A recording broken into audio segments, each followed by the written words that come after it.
Okay, ku time eno nga wotulaba tugenda Kisinze kuba tusisinkana gift of kado atunyonyola byonna oba oli awo byabadde ayitamu kuvira ddala mu good life kuvira ddala mu weyavira mu good life nakwalagana ne Mr X byonna esagazi ezibaddewo simanya drugs simanya biki bakyala biki abuliddewa byonna tugaba tubitutuusako tuli ku mazzi kwe tuliko tutambulidde olunaku leero dakika nga 10 tujja batutuuse gye tulaga okulaba nga tukwasaganya embeera yonna. Samike gemanya gange MBK photography yali ku kamera. Story yonna olina ekibuzo kyagala omanya ku gift of kado byonna tugenda batubiddamu olunaku olwaleero.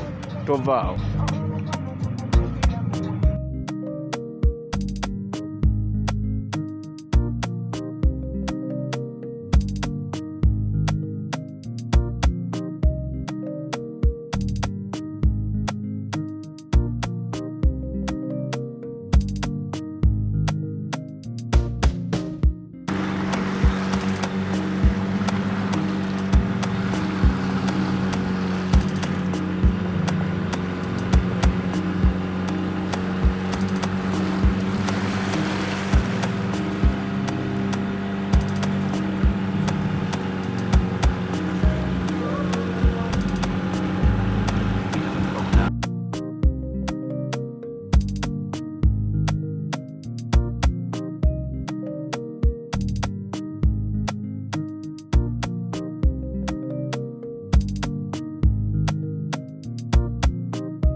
Okay, tubaniriza alive unique media amwe bale kubanga mu liking amwe bale ku sharing amwe bale kubanga mutu guiding nga muyita mu comments okulaba nga tutereeza channel eno. Samike gemanya gange eranga komyeweera baweereze tera nnyo gamba ti stories entero kola ku channel eno olino banga oli open minded ekisookera ddala tovuma totyobola otowemula obumanyi nti ogenda kuwemulira mu comment simanya kuvuma kujerega comment yo gireke togituwa nasazeewo kubanga noonyako otandika okunoonyako ku basita baffe abatwesonyiwa mu media nebagamba kasoke tubaddyemu akawaani tudde ebbali enako olwaliro ndine gift of kado oba tomanyi gift of kado nga wazaalibwa mu 1990s oba 2000 n'okukka either weesiriwaza oba oyina ekikyamu. Gift of kado atumujjukira yayimba obuyimba bungi obwali bunyumira era nakati nga bukyanyumira. Taxi driver bamuleete kulukulu kyali kulukulu then yayimbako n'Andrew akayimba kali kanyumira. In fact ntegeera luvannyuma nnyo nti gye Daddy Andrew wakati be with you.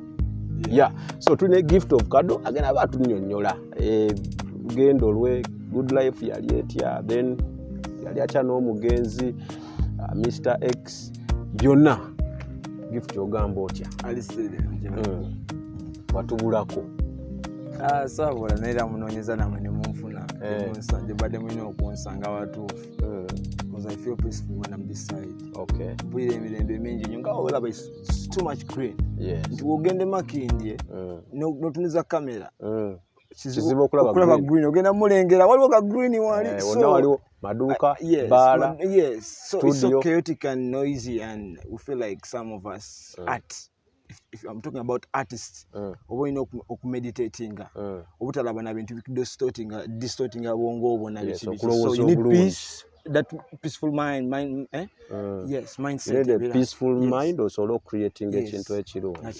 Kyova wasalawo nodde eno Yes, ndi kwa Island wano bali kumpi nnyo naye era ndizo naye mulabye dakika 15 bontuuseeko tukola camping twina studio twina we do a lot of things. Yes. I'm the brand ambassador of Blick Wine also. I'm pushing the bottle. So a lot farming, you get it. It's too much. Wano farming mulaba green mungi. Mbulizaako ku bantu bange aba Unique Media. Aba Unique Media bamujja baliko banaye baganda bange bali kulaba Unique Media n'ekirala mwongerero giraba, right? Yes. And the gift of Kado, your boy, the 7-star R&B general, man, the stop shutter. Walibagamba musumanyi bishi is the number one. Oh no, compare this man with whom else? I'm not supposed to fight with the young kids who are coming now. Yes. I'm not the other guys. Told him competition. I'm not the other guys. Other guys. I'm this guy. You get it? So my mindset, I'm like, manchengoba. Yes. You get it? Nechitwala banga litiana as long as I'm keeping the constant nga sichuse. Mwandisanze Kado ayeyo, you get it. Bagala bantu babye matala, bakoze bichi, then they talk about you. Basi kubye, like I love this artist also. But then I feel bad when they go into that depression, you get it? Yes. And people don't understand that these people they are going through this. Tukoze to bayamba, tukoze tutia. Nebudu muya abayagala kusekerere. Asokala be, uli wakolanga boti katikatulabe, uli wavuga emotoka bweti katikatulabe. Bro, even to because so what else? You know, kola bigenda kudda ko mass bigenda kupa peace of mind. Yes. Gift njaba ndyazamanyiza abantu bangabo okutandika interview eno nga tonyimbidde mu at least konna mu hits zo. Yeah man, singana lino buyinza nalikoze ku kyejo nga nange ngatula ngaludi. Oko driver, olabika bulungi malayika. Sirimba, mvugira bulungi malayika. Hey, if you leave me in this way, I'll curse you all my life. If you love me, don't pretend. Girl, inside you, there is my wind. Baby, unadanganya. Gwe. Tebacha wakana. That's magic, man. Yeah, man. Yes, bro. Tebacha wakana. Kati gift yani, tutandikirawo. Gift of Kado, bamanye Mayimbi, artist for Uganda. Artist for Uganda kugeza kuteka international, representing international, because that's how I see myself. Like you're an international artist. Yes, of course. Because if you're telling me that Wizkid started with me those days, and Ugandans, that's the appreciation they have to give. If the Rage and Wisdom made it to the BET, yes, then who are those? And you are with them. Who were those in the camp? Boba sounding Angabata, were they repeaters in class or promoting our promotees? So we have promoted artists. We are promoted to the go to the next level. You get it? Neka tambo tebaja chitegera. Ntino tuchali kweli level. Ntino what I'm targeting of sichagala kutegera kwa Masaka. Masaka sichetaga bamanye. Bakumanyi. Mubende sichetaga. Chola introduction ojulide. Yes. Obeera nga wazalibwa 2000 kuka. Yes. Ngogamba tumanyi gift. Yes. Obaka ekichamu. Oba wesigwaza. Very bad. Like wawe buzabuza. Nzolumba ngamba. Bano bachali wachibabe abebuzabuza. Mbote bandaba. Nembuza bamawulire. Nibo ne bachali babate bandaba. Mbuze te bandaba. Mbo bala babali abayimba bigongo nze tebachanzijukira yadde nakanamba not even promoters, even these big promoters. Yes. They forget about me. I don't get shows. Yes. But do you think that if I don't get shows sija kubeera but the problem is that but fans bange they keep on demanding me myself. Yes. They be like Kado music ali wanangemba meeting everywhere I go nze no tambula na wawo ndachika ntufumamu. That's why I'm hiding this side. Yes, I'm okay. Yes. Because wala gena kungamba bintu music you get it. But whenever I cross the other side, bagamba Kado music wala gamba. So I'd be like can collection no color. Kole music. Yes, can collect music when no color. Sija kulekana ntino ku. Banjogereko ngene nkube muntu mbulu antegere. Tune nziwuliddeko wano. Yes. So this is ziraberi. Yes, toja ziraba because mulimu embeera etategerekeka. Eyokusided. Oliaja kuba, oliaja bera presenter nga show gye balabambuye yakabi esinga mu Uganda mbwere eyo show boogera we batine artist bwanti mbukati yoyo ekitegeera. Yes. Ne baba mutintinze ebinzaali ku face still bagenda gamba yoyo. You get it? Kati nze Kado singa na kwetintinga binzaali. Yes. But the talent is inbuilt with God. Yes. God gave me this. Sigenda kukeera ku machanga me muntu mpandikira oluyimba. Enyimba zange zonna nazewandikira bana. By the way, I must confess. we tubala abayimbi nga bataano abalina eddoboozi gaffe kado mooli ebyaddala era kyova olaba anyway tugenda tuuka waawo kati kado yaani erinnya gift of kado is a kado gift. That's my name. Gift is your name. Gift is my name. Then kado is that's where the camp I come from. That's the kado farm. And this kado is the same as kado is in French is gift. You get it, gift of gift. You get it in French. In French it is gift. Yes. Kado is gift. It's a gift in French. Ate nawe your gift. Then I'm a gift.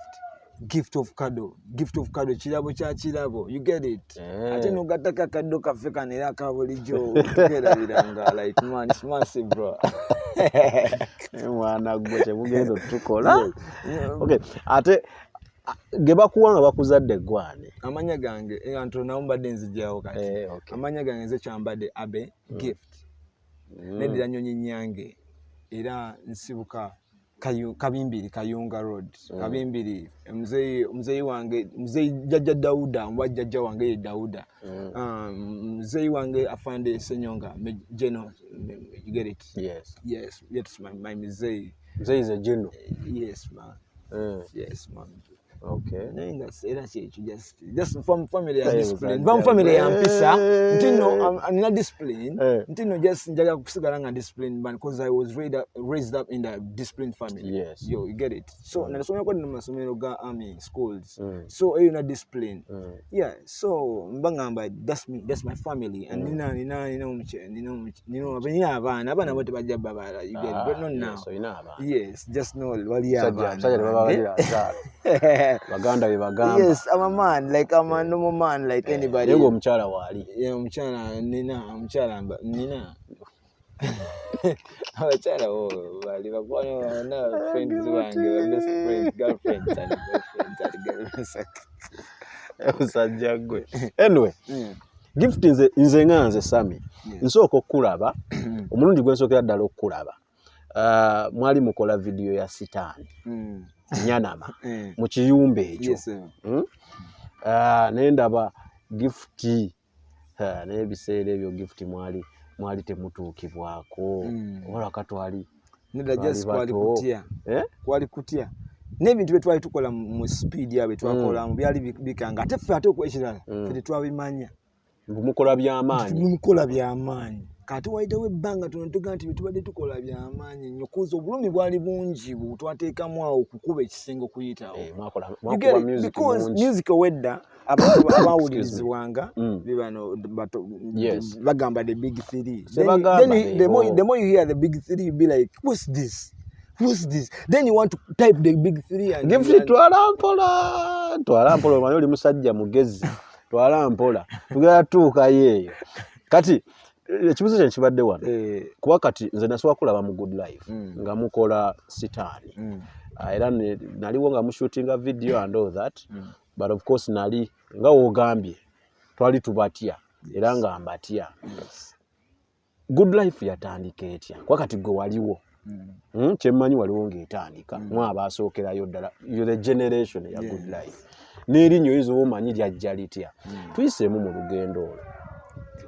Good Life just nganza okugimanya like nalinga kusomero nga nsomera wano ku Eagles Nest. Yes. Kati nga nva Eagles Nest ningenda nga mbeera nsambya nkulidde nsambya ku sharing ate opposite nga waka era ne primary nagisomera ku Railway Primary School ku awo nyine. So I'm a born in Zambia boy. Yes. Kati waliwo variety y'ebintu bingi ennyo ya art. Dance, table tennis, badminton, basketball. Mizanyo egisinga nsobola ogizanya by the way. I'm a baseballer. Good baseballer. Hey. Yes. Nkuba ziri home runs ziri ezimala eri. Kati ne tuvaawo ne ngamba nti nate njagala okweyongerako. Ne mukwaya sharing. Ne ngamba naye ate njagala making music wange mbere nga nsobola okuyimbira ku live. Kubanga ndaba abantu abayimbira ku live nga challenging nnyo. Olabo angamba omusajja ayimba obuyimba wali but then nga gita nayo njikuba yanyamba nnyo in my career also. Yes. So nenzija nentanga okulumba nga Lina Island yabeera eri ku Africa Serena opposite nga balinawo jam session wali every Monday nga ngenda ngawo tema waka ne mane nyambuka so nentanga okulaba nga bamoze ninda bangana bawizo ngo babakinga Chameleon ne Palace ebisebe yali akyali watanaba kugenda naye nafuna chance awo yali nkyamulabako naye era we yagendera time nange je natandika kubeera like I'm focusing on following their band. Kati Good Life nevaamu mpola ngenda yeyubula egenda ofuka Good Life ngayo Radiant Weasel bakubira Taliaman nyimba wali nyimba ezasookawo kyatelekera Sweet Lady nakudata lwaki onnumya wali oluyimba mbeera bidde awo oluyimba olulala ezo nyimba ezimu ezatandika Good Life ziwena zali before ati wali zino zibakola nga vudde Jamaica na first tour yes ne Chameleon then we batandika kuformia Good Life era we batandika kufunamu movements. Then that's when they did Nakudata. The first time they played Nakudata at Sherry's Cafe, that was the first day we twawudi oluyimba olaba lukube mirundi nga abiri oluyimba lunyumidde the first time but then wapikingira olwo oluyimba genokera ku machanga luli ku radio zonna atengende woli that they moved already they're moving on still like they want to make the Good Life. Yes. So they moved on. So kati atanza we nabasanga nange nembasanga ku show then they were like wow wizo munyini yangamba neba naye ukanange kyekiriwo bichi kati oli wogwe tukola bichi jamu tugende gwe I just joined you get it we followed up even Mose was there of course naberanga nabo ne wali before nenga I was in school. Yes. Walo chali musomero. Yes. Kuba nenzija nembala bakawo kuba yaberanga every Monday. So timetable. So that's how we became brothers and family. Like we're like. So how was life in Good Life? It was byabanga bingi. Simanya bakola kino basiba banywa mwenge bakuba abantu. How was life like in the Good Life camp, especially Nyanama nga nagenda? Nyanama tewali buzibu tewali yadde buzibu Nyanama wali wakabi we enjoy the community the community yali to work positive message nti we are good people twaba keeping nabo sometimes because never funanga mu case aba Sudan abachankanya community so we entered in and also we like hey then fight our people. Yes. So we also set the community nga bamanye the more peaceful community wadde limu abayimbi nenga twalina emirembe more hits zave nyingi nga Uganda ezo stand twas shooting gireyo zichidula nyimba nyingi nyo so yes netubeera nga that was a movement. Taxi driver jatya noka baka jine tugana ate omwana ono ayibozi ne bitandika. Yes.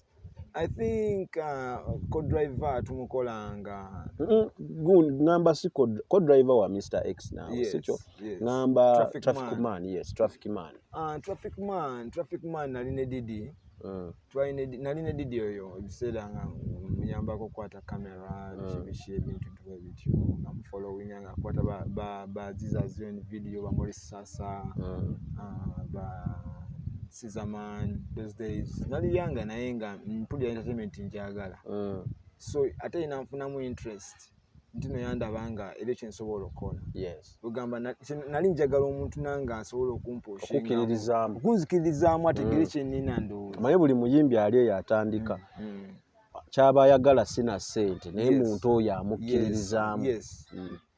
Yes, first time soka tengamba ntino didi nitubera naye for some time namana nkola oluyimba one day nalukola nawo roundabout awo ekibuya studio ya Banyike yali mutango big up bana bali awo ne basizamani bali awo so when I call traffic I think already nangide Good Life nenga sina hit song twalina so when wali London nga bagenze London okoma awe but bansanga nalisi kati nkoza oluyimba.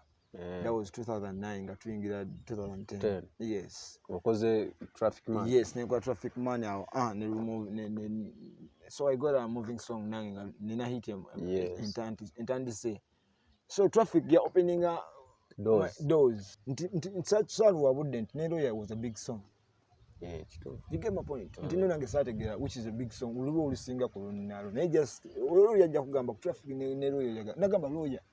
Omanyi okugamba naga bamugambe. You get it? Traffic yakuba. Yes. Traffic yatambula. Yes, but traffic nga we nagambe nti open. It opened the doors. Yes. Naye ate ku last bwe mwati nafuna oluyimba bwe yagala. Of course. Yes. Nenga traffic ye yagula enzigi. That was a main up to now. Tufuna nti zikyakuba n'endala zikyali z'amaanyi lwakuba media ekyaganye ezo nnyimbo ziraba ziri mu level ndala nnyo tebanakitegeera Uganda. Nzola walimu imposingamu okuyimba nga ndaba music wange wakabi nnyo nga ndaba bwe naakola music omungi ngenda mwonoona abantu tebanaba kutuuka ku level gye ntegeererako.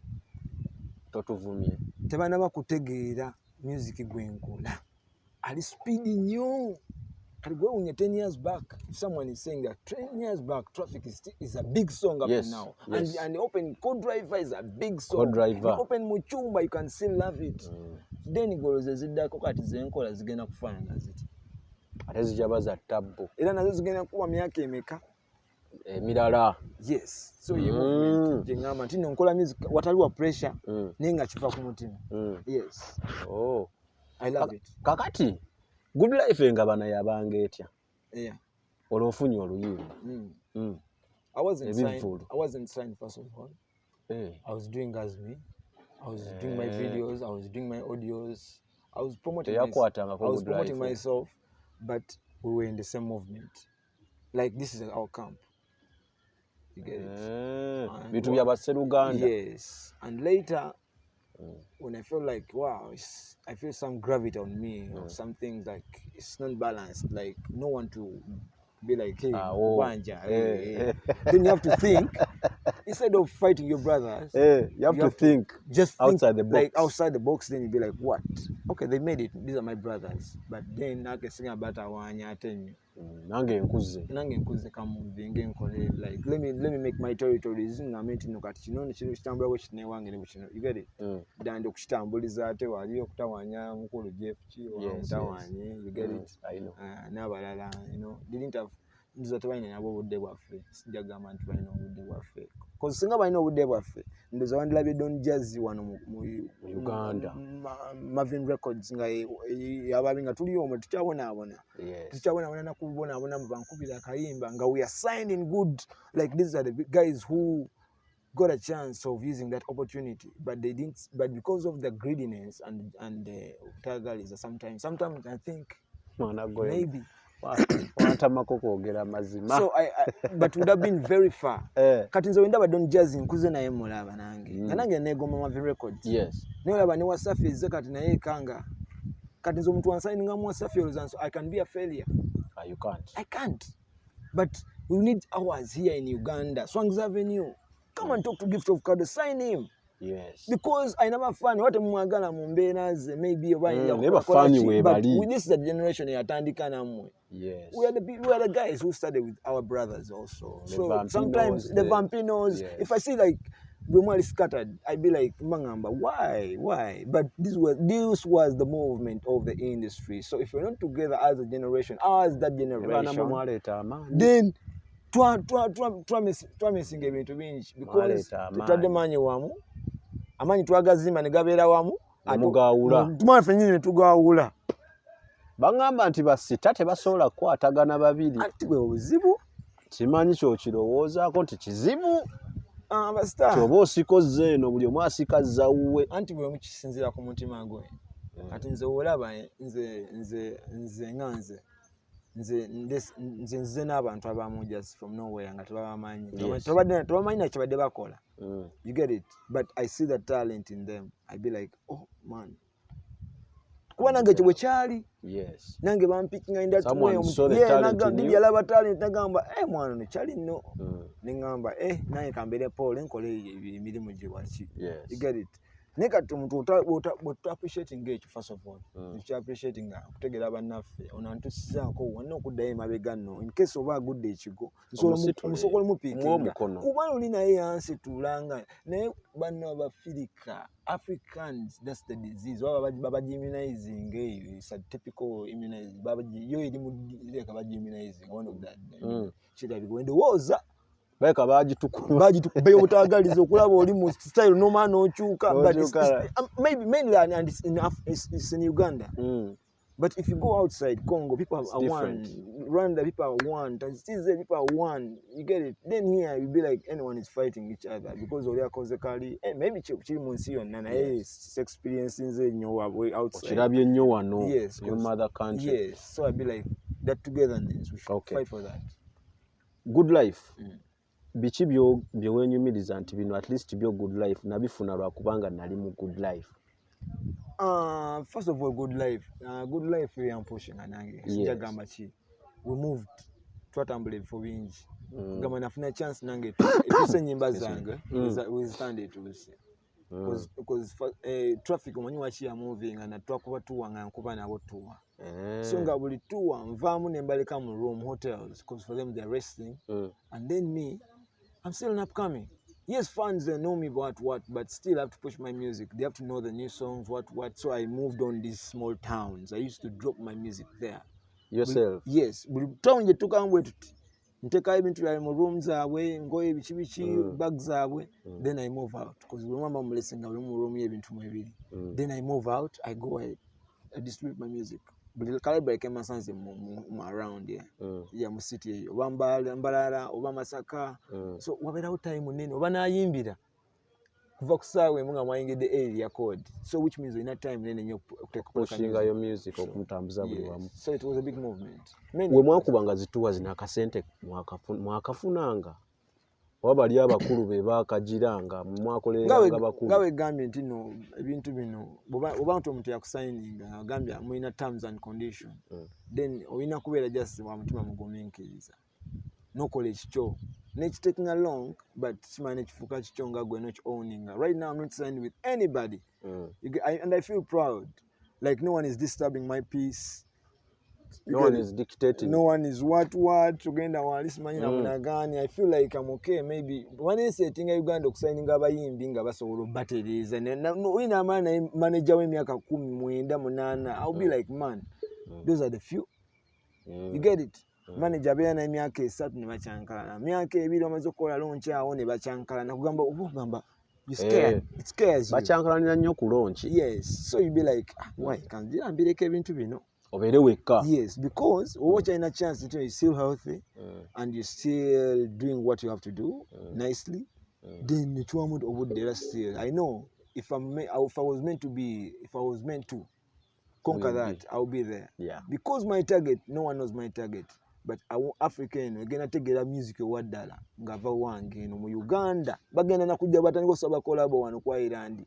Abachali aba wetuli wano baguzi kindi bajja kujja wano bagambe bagala kola bagala wa kugenda wa gift. I feel bad like Ugandans bagaba jagala genda kola ne bana gundi luyimba jagala genda you going to pay much jangu ko ene kado luyimba $1 ugenda international.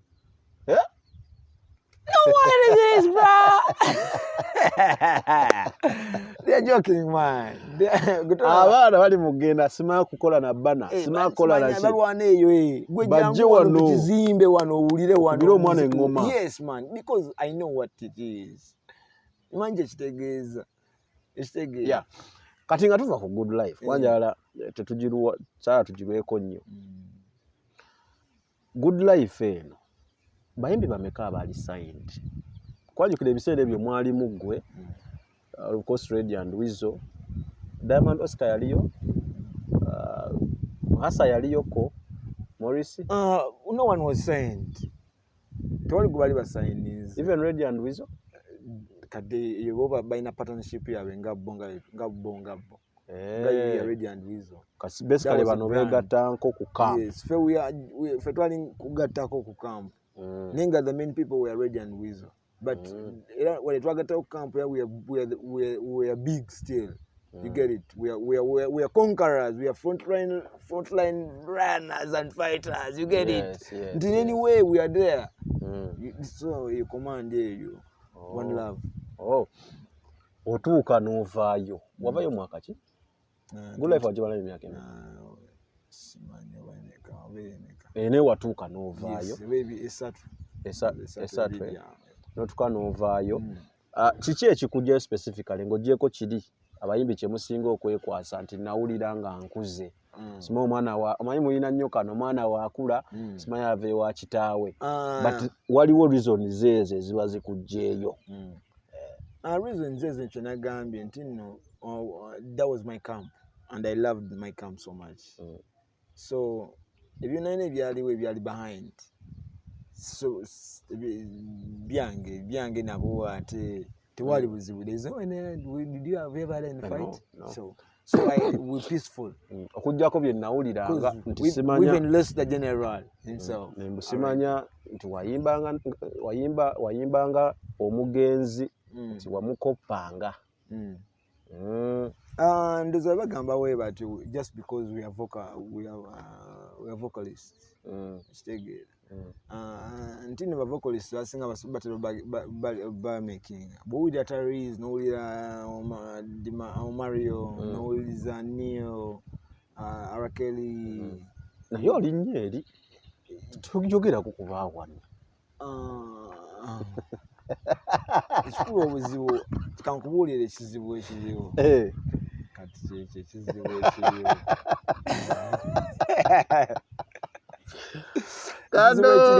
bano bakyali sina kimbako pako bonna. Me, when I sit on my TV, I want something which is challenging. Even if it's music, let it be challenging. Let it challenge my brains. But I be like, these guys are joking. So they want me to join the disco jokers. They want me to joke again also. They want me to go back and I become a joker. I can also joke. I can also joke. It can be a song. And tomorrow, the next day, bro, they're playing on our young generation. So what are we putting their content in their heads? Is that what they have to sing like? They have to sing like that? No. They have to dance like that? They have to dress like that? So that's why I'm saying that I'm not in that character. I'm not in that category. So I categorize myself in a different channel. Yeah, yes, because they are challenging. Yes. Kali kuyagala mwana wa imbe luyimba lwani. Waliwo tune eziriwo. Webale nnyo. Ekimpayo olumu. Kyayiwa enjaayi. Tolaba. Enjaayi bagireke. Tubagiraba baana abato. Kado, kikyojjukira ku omugenzi Soja RIP radio. Radio bingi byemujjukirirako because twamuvinga nnyo. Twali fena mu ntale ezimu babebezi batukubirangamu. Naye ebintu byalingayo.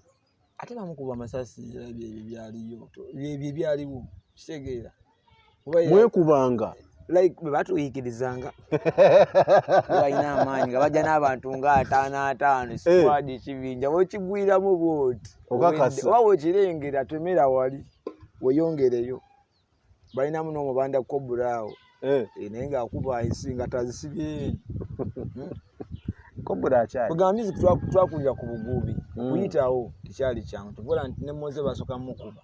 Yes. Era omusajja mukulu mwennyini yasoka mukuba. Kugamba okuba ekisenge kino tekyali kyangu. Soka twakuba akasenga twakatereeza n'abaana bano. Ekitegeera nga go. Then it will be modern generation eyo Red and Wizo Gift baziza abo webajira Kenzo Vampos mwaleta amaani. It wasn't easy, just no. Tuvola buli mu bujali big up. Naye twandijjukiddenga kikyengambe ekyo mweyawula nnyo waffe twabeeranko mmotoka emu Azizi ng'atambula ne Kenzo kati nga zolumba nsuulako ensambya wegambye nga Azizi alina akamotoka awo akatono nga mukwatagana buli omu alinonya kuba ki yes naye kati otanga abantu nga tebakwatagana bayombayomba nsimanyi tasobola muno mukubire kasimu mugobe ne buladi kyekiriwo kimala tekitagisa money give me money kale ogenda ovaayo then okwatagana ne Mr. X omugenzi simanyi we waviirayo wakwataganya naye oba wasooka kuba waawo ng'oli solo then mulyoka mukwatagana. Nava nensoka nenkuba solo nga nze kanyimba ngaawo naye katula kuba naye yanfollowing kuba samugamba nti vaayo mu good life naye yali mu good life. Yes naye yangamba I'm going with you bro nangamba bro bagenda gamba we are going to make a camp oba tugenda kola kizinga bayinza okiraba obula nangamba man just tugende now twali buzibu just because my vibe was different also and yabiranga nange ebiseera ebisinga so we connected ne Mr. X. RIP. Twakola naye omwaka gumu in fact. Tejawera ng'ebiri. Tejawera n'ebiri. It was only 1 year. Naye mwatupika. Yes. Just know our target was kuba African. Kujituza kutaka. Mwakubako driver. Awo twayitegedde kati music mwakubako computer love. Yes. Zaaliwo. Yes man. So man, the brother 1 year yalwalamu awo 2 weeks. Yalwaliramu. Nemutwala entebe waka biki ate nakavayo like 2 days. In fact newe yafa naye nakava ntebe sawa nga 3. Bantuuka eno esite ne bangamba mwana muweereza ambulance atabuse. Yes. Ate kati ningamba bannaye ne bagamba mufune ambulance ddala mujje eno njagisasulira eno. Kati bagenda kiyiyamu awo. Ne bangamba ate wayitawo dakiika ntono nnyo nga 10. Sasa nalaba college my heart gwangamba bugambi waliwo ekyapennize kati like down. So man, what was different about X? X was a kind boy. Just yetaga ngali kamtayogera nnyo bigambo asirika yali musirise so abantu ambayinza okukozesa advantage okukozesa omuntu omusirise nti no bakomusirise. Yes, nomuteyako n'okumutamufako. Naye ate jjukira before yayimbako ne Chameleon. So me when I met him at Good Life, first time yange namulabira Good Life because nange namulya yankusomeredda baby girl sema nakutaka nene. So I was like, hey, but this man nataweza de nyimba nnyane Chameleon oba 5. What happened? Even the community nalabanga mulimu abachaliba abali basobola like yes. So I felt like no way kamwe pushinze kanchetekemu. So I started recording my songs. Ngamutekamu. The first song we did was Love. Love nali najikoa eyakola omukwana abeera luddawa. So that was our first song.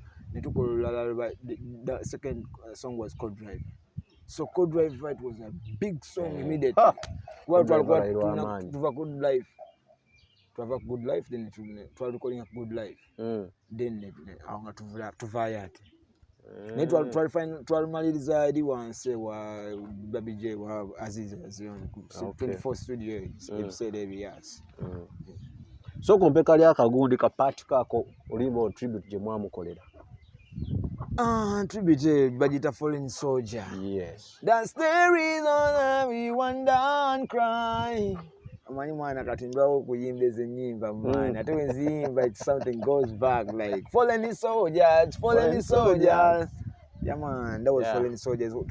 Tribute to mwana yeah man. Mr. X RIP bro. Ate no mwana we mwana namulabyeko mama yampeleze omwana taliyo wano naye yampeleze kifananyi so the boy is healthy. Tamanyi Uganda kyekiruma kati ate omwana manyiri sweet loka kati X wage yanzaira another brand. So I'm very proud like whenever I see this boy like I'm grooving a style also. If I get a chance of having him, I know this boy it's going to be whatever it will be. I wish him the best man because he didn't get a chance of seeing the dad also. Yafanga achali mu ajafa omukyala libuto like nezi musanvu. So kino kyatuluma nnyo kati ate bwe mulaba boy nga akuze. It's a blessing. Okay. Kati awo Ekiso olabika awo otandika okutuviira mu mawulire. Ndowooza waliamu what taking a break?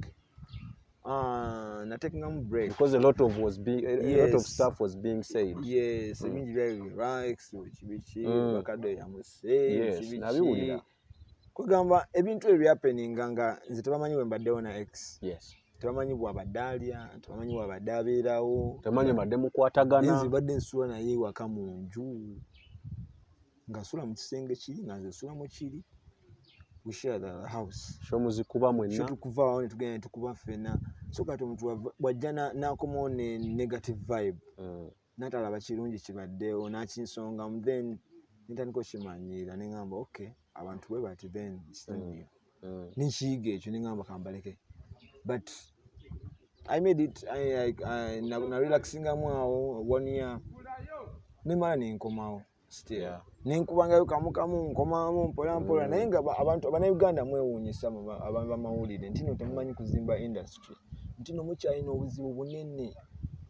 obuzibu bunene okuzimba industry temukitegeera nti no ba artist babazimba n'Abamerika bennyini bazimba ba artist ogamba Beyonce n'omulaba ng'akomye mu awards nga Beyonce bamuwadde invite nga ya gundi ya oba ni bro, this guy is legends out of respect, yes. Just for appearing niba batagenda kutali mwezi awa just wait yo oba you get it so manga ma media nti baddemu ak'obuntu balabe ekituufu n'ekitali kituufu balaba amazima batereeza abantu ba bulijjo kuba tebagenda owa abantu what they will feed them is what they will take. Bugamba tino kado enjaga yamujjako mbw anywa enjaga bagenda kutwala abantu bange bagenda gamba era wembadde nzijaawo kado bagamba ebibozi byafuma kado abanywa enjaga nga kado asobola okuyimba oluyimba olulungi ne luchallenginga boolaba nga tebanywedde muti buzibu obujeewa muleke nze sibye sente za gavumenti naye waliwo bacorrupt abantu abali mu kuba sente z'abantu eyo abali mu kuba sente z'emyoga tuzifunyeko sente z'abavubuka bagamba ziri waliwo zifunyeko toli muvubuka otozaagala yes nawe oyagala ozigula n'ogulako ku bbiri ojagamba izo nkoko z'abavubuka nazigula mu sente z'abavubuka but where is the money? We don't get this money. At the end of the day, what's going on? Which means tewali media at following mu line ya kugoberera sente zo kuwulirira bulungi bantu bavubuka balina kufuna sente ezo. These are the simple things they should be doing. But then you end up like bapapaze ebintu gundi yakoze kiri gundi simanyi yaguze Range Rover simanyi gundi yebasene gundi yagize yaze kisambi. Ebitalina makulu. So we're going to feel like that. Kati ebyo bibozi bitandikirawa. Ebyasimanya njaga drugs kado yavaako bivaawa negativity just omuntu yaba anonya yankantu akatono mbwa kutekeka akombo gwako nzo wonda yiko ku TV ngasaba buyambi wonda yiko kadonga nabye bantu nasembo kulaba wali oli mu lutalo na tafu. Thank you very much kuba yanjikiriza tabategera music ate nga ali ku TV tamanyi ndi mukogera ku album tategera na kigambo album ate naye muyimbe ekirala kugamba nga naye muyimbi munnange nga ndaba nyimi kuyoma na presenter ate se mo time muyimbi kani ngamba what's going on am I on guy journalist ali mukupa interview oba muyimbi niyo manyi waviira ko ddala wepulira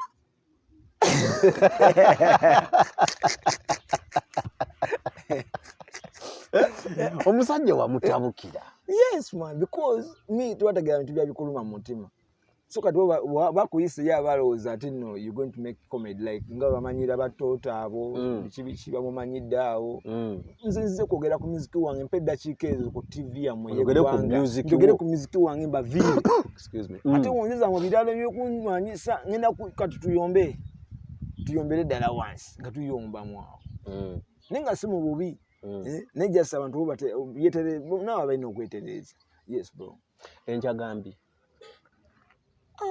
sinzira ku kado enjaga me to me let me tell you something simanyi akola njaga nange simanyi enjaga nange simanyi yava nange simanyi nakula ndaba abasajja abanywa enjaga nga babandaga nga nziruka ekituufu kati gosolo nyenjaga sisobola kujinywa naye bagambo just obonywa maybe enkoko zinywa enkoko zinywa enjaga dagala that's medicine for the enkoko and it's been medicine okumanya enkoko ziba zirwadde flu which means n'abantu badde balina mu covid nga bagamba banywa obutungulu simanyi biki n'enjaga kati enjaga baginoonya bunoonya nayo nga mmisa kati bagikeera bugezi wayi goyo kati ejajjawo naga wayi buzibu onyaka akayageeyo nenga bunyaka gaba tokanywa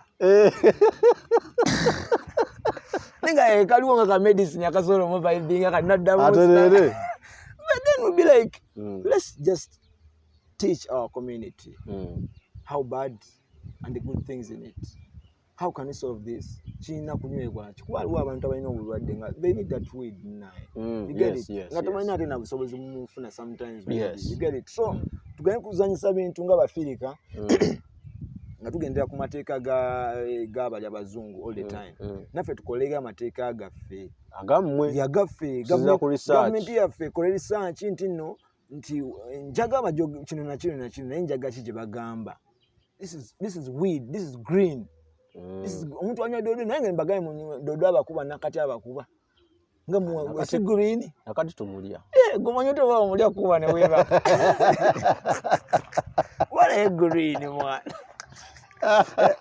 Ostegere. Na yo li green iba mwala na bwala nyinga nsi yonna just maybe a little bit. Maybe I don't know but I have no problem with it. Kati Kado zijukira wakoma ono kayimba ke wakuba. Wahera cha tonera nyo obanyongera. Nsombera. Yes. Nsombera omukuba mwaka ki? Nsombera bana mukuba 25 abana mukuba D 2029 waawo. Ne tugamba omusajja alabika. Musajja kati atandisobera serious. Nawe ya. Nali ku Fenon. Kuga Fenon yanyamba nnyo yangezaako ogumwaka gw'ngambe gwe nali quiet. I was recording that song. Namalo mwaka mulamba nga recording olwo luyimba. Sombera. Fenon. Jukira romalaga papira mpomba lwange bichi so it has been mastered nicely. Chovola abantu it's a big song. Naye kyasinga okunta wanya. Nantwala oluyimba olwo kusimba. Oluyimba olwo ntwala kusimba ndujje ku Fenon bwenti balumpadde. Bwe ntwala kusimba nesanga yo omusajja awo sijja mwogera. Nemuga sijja mwogera sijjukira na linnyali naye ali awo mutonotono yemanyi oba ali awo akkiriza music ndoza yawulirizaamu.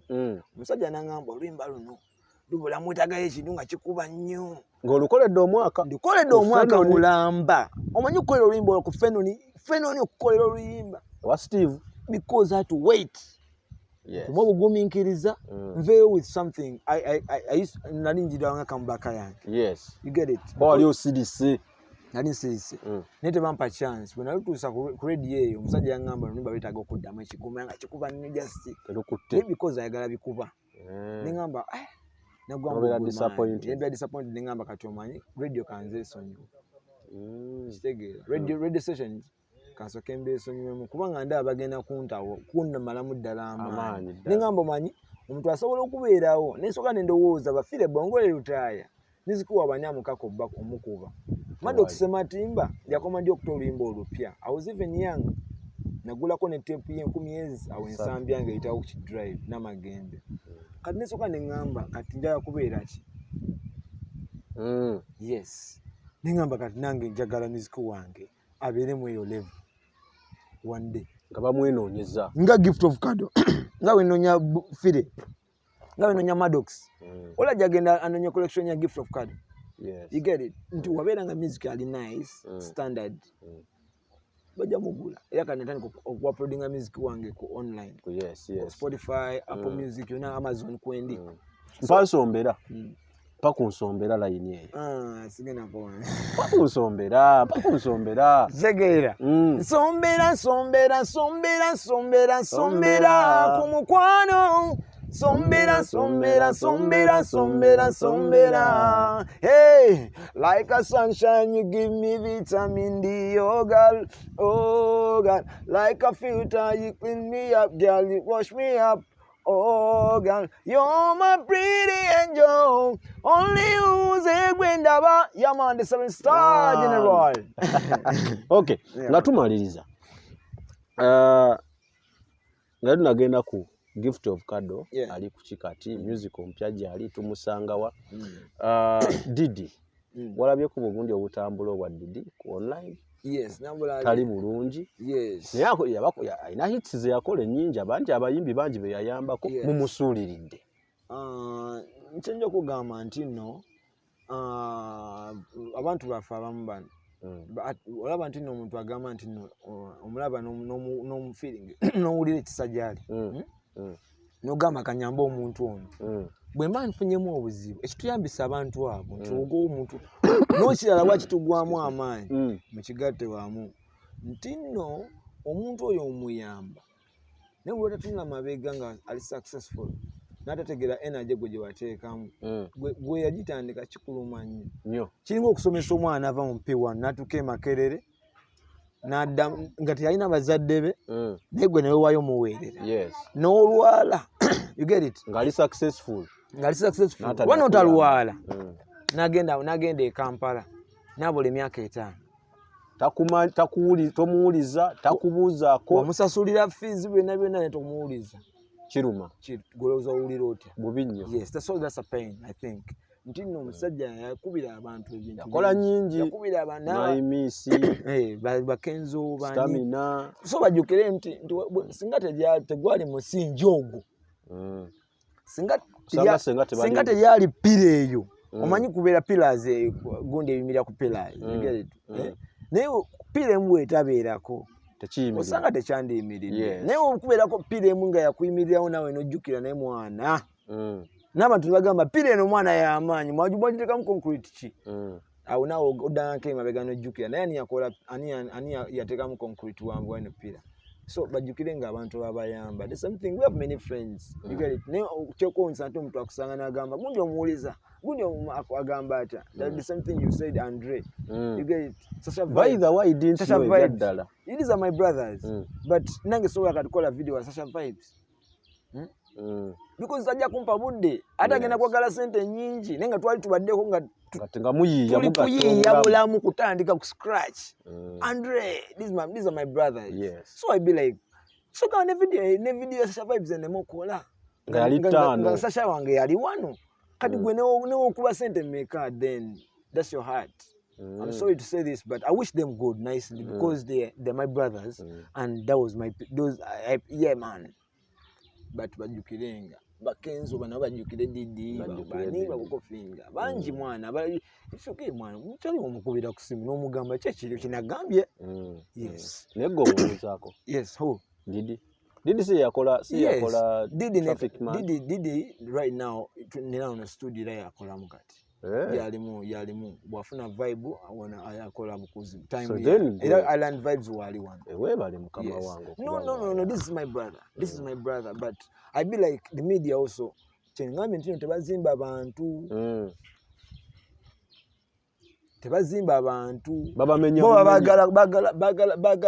bagala mawulire nga gabize bagala mabi gundi bamusondera simanyi bagala biki ado bamukutte ne wo fight ga sawa zino bakola banga just yao nenga mwana tekayo ebintu tukole move on okay kati kadali kuki like what exactly as in music wali omupya tulina album empya tulina enyimba zetusubira otta tuzisanga wa gift of card on Charlie Wonyo I'm still doing more music nze game sina kuyimba muganda wange ekana what is the traffic man nezino zonna wakola ki olaba nze ne reserve I'm the reserved artist Ugandans should know that there is something reserved in the store kati otandika dikado kati simanyi bantera wengendo releasingire kwayanjala wegwa mu kitundu wabeerawo world full program negamba bannayuganda enjala ebatta kati bale release ku mmere osegera akati ndabya dalaga industry is down nti yetaga omuntu agirescuing anganze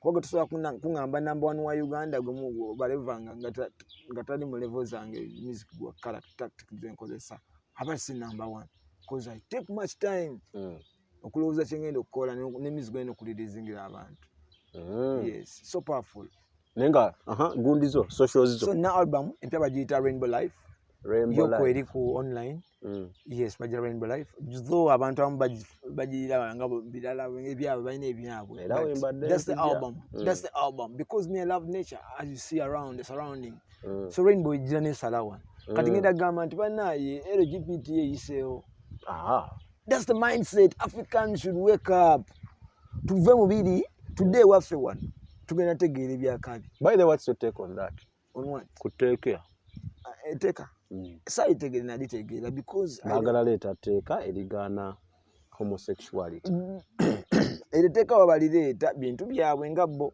what's your take ngabwe my take I don't support it as me because manyi omusajja yatondebwa kubeera na mukyala so kati biro babizenga amateeka gawe bamanyi gejawe ngeno bisolovinga mu eyo okitegera baba tumuulira abawagira line eri ne bali badde wait walabe conference zawe tewai the opposers and the opposers tugenda kubeera walima ngamulaba yes bali abagweno ba time keeper tujabeera awo yalindemu katono atukumye naba notinga bali batumuulire so me have no say on that and yes at the end of the day these people nabo ngabage because I won't say that I've never met any gay people but these are the people also like they're human beings you get it kugamba kintu kiri challenging ngito tukitegera naffe tumanyi side gwa salirawo tugusalirani they are human beings balinga katukole kinaffe tetukitegeera kati namwe mpaka mu magezi tubakolere ki nga ogambye abasalawo abo katubatono bajja tuwa mawulire. Okay. Kado from socials zeki tuba tukunoonya. Yeah, Gift of Kado, YouTube Gift of Kado official. Gift of Kado official. Bave kweli YouTube ebikadde byabali bibateekayo abantu ebyabwe. Nendala Gift of Kado tasootekako OV. Oba onfuna bulungi. Instagram, Twitter, where music wangali everywhere on Spotify, Amazon. Ga music wangali online. Just omukadde gwe sinabateekayo nnyo naye nga waliwo album ya Traffic kweri yo. Traffic kwali. Yes. So kati nchateekayo nyimba mpola. Yes. Ne nyimba nempya olwimba yote bamanya walibeera omwata linegana tebamanya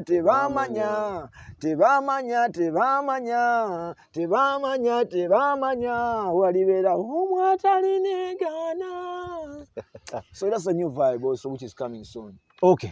Nenja kusaba kimwe ogere tonatandika kuyimba. Lobo officially ogera tandika kuyimba ompitanga ne tugulawo fenna. Amina. Ngenda kola album wano album yange wano endala jengena otandika.